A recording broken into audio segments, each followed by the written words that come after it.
नमस्कार दोस्तों, स्वागत है आपका Shivam yoga therapy and wellness centre के इस छोटे से ब्लॉग में। आज मैं आपको बताऊंगा एक्यूप्रेशर के कुछ खास पॉइंट जो हमारे हथेलियों में मुख्यतः हर एक बिंदु पे स्थित होते हैं। तो अपने दोनों हथेलियों में आपको 3 बिंदु बताऊंगा जो बहुत ही कारगर और बहुत ही उपयोगी होता है।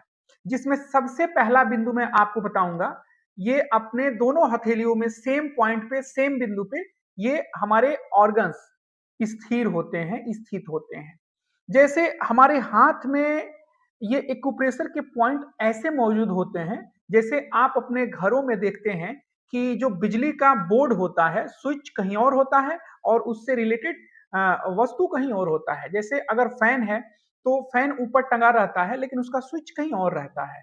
हम स्विच वहां से ऑन करते हैं और फैन चलने लगता है। टीवी का स्विच ऑन करते हैं और टीवी चलने लगता है। तो सेम ऐसे ही हमारे शरीर में जो अलग-अलग ऑर्गन हैं, जो अलग-अलग अंग प्रत्यंग हैं, ईश्वर ने बड़े ही अच्छे तरीके से उन्हें सुनियोजित करके और इतने व्यवस्थित तरीके से हमें उनका स्विच हमारे हाथों में दे दिया है। ऐसे हमारे एक्यूप्रेशर के पॉइंट हाथ की हथेलियों में और पैर के तलों में होता है। तो आज मैं विशेष आपको 3 पॉइंट बताऊंगा, जिसमें सबसे पहले बड़ी ध्यान से देखिएगा। ये हमारी हाथ की हथेली है और इसमें ये तर्जनी और मध्यमा, तर्जनी और मध्यमा के बीच में यहाँ पे हमारे आंख के पॉइंट स्थिर होते हैं। ये हमारे आंख के पॉइंट हैं।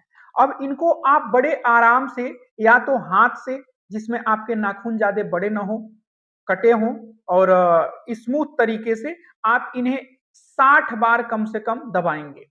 अब एक्यूप्रेशर देने के कुछ शर्त और नियम ये हैं कि आप इन्हें खाली पेट करें तो ज्यादा लाभप्रद होगा, क्योंकि खाली पेट करने से ये हमारे रक्त संचार या तो आप इसे उंगली से कर सकते हैं या जिम्मी ऐसे हो तो जिम्मी के पॉइंट से आप इसको लगातार 60 बार दबा सकते हैं। तो ये एक ऐसा स्विच है कि जब आप यहाँ दबाएंगे और आपके आंख से रिलेटेड समस्या होगी, जैसे आपके आंख से पानी आना, रात में कम दिखाई देना, चश्मे का नंबर ज्यादा कम होना, तो इन समस्याओं से ये निजात दिलाएगा। ये एक्यूप्रेशर पॉइंट आपके आंखों से रिलेटेड जो भी समस्याएं हैं उनको दूर करने में बहुत ही कारगर पॉइंट है। तो ये है आंख का पॉइंट।